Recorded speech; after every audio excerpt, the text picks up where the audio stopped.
Hi, this is John Hyatt with your Blast from the Past. I'm in St. Louis, Missouri in Lafayette Park.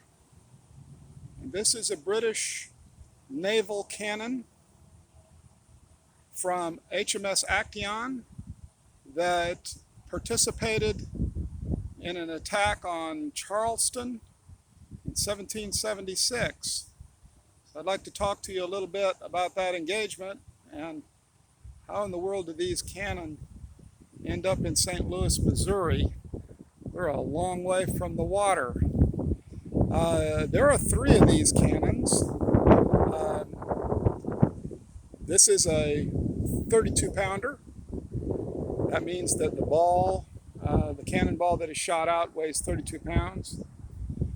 This is a shorter gun called a carronade or a carronade. And here is another 32-pounder.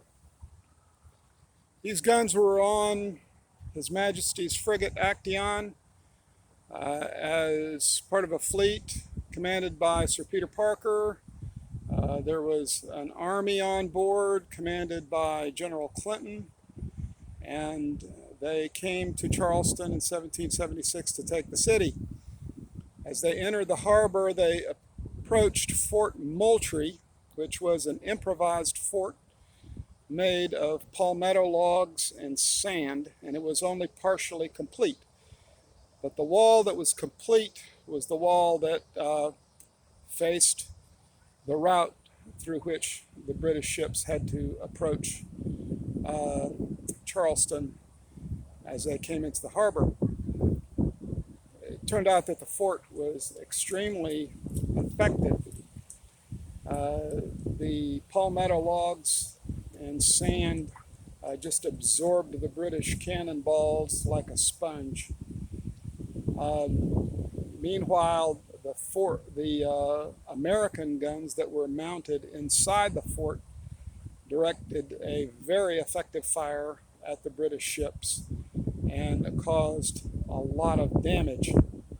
There was an attempt to try to take the fort by land because the British thought that the waterway between the mainland and the little island that Fort Moultrie sat on was shallow enough to be waded, but it was not. When they attempted to come over, they found the water too deep. They were also repelled by rifle fire from the American Revolutionary Forces, which included some Catawba Indians.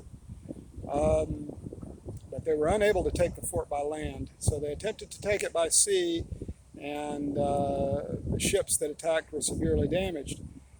Among the ships that were attacking Fort Moultrie was the HMS Action. Now the problem is that Charleston Harbor is very difficult to enter. There are a lot of sandbars and obstacles. There's particularly a large sandbar called the Middle Ground. And the HMS Action and 2 other ships ran aground on this sandbar called the Middle Ground. And they were not able to get off, and in the meantime they were exposed to fire from the American guns.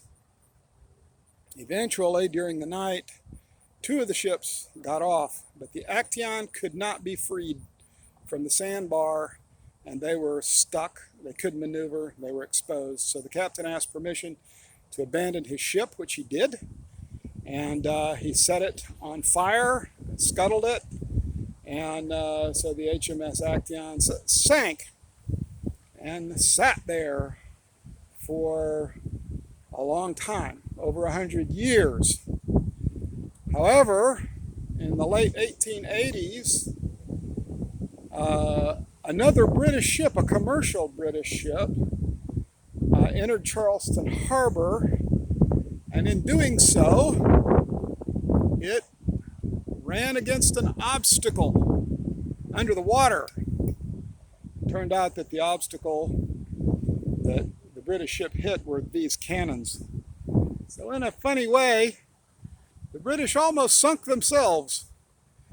Once it was discovered what it was that was sitting on the bottom that the ship hit, these cannons were salvaged and pulled up out of the harbor. And the American Legion in St. Louis decided to purchase them. And so the cannons were shipped from Charleston to St. Louis, and they were installed in this park by the American Legion. And this park is apparently a park that is dedicated to the memory of the American Revolution. St. Louis actually did take part in the American Revolution. It is the farthest west point at which a Revolutionary War combat took place. But the American Revolution did get as far as St. Louis, but no naval actions. So we have these naval cannon here, but they were shipped here probably by train.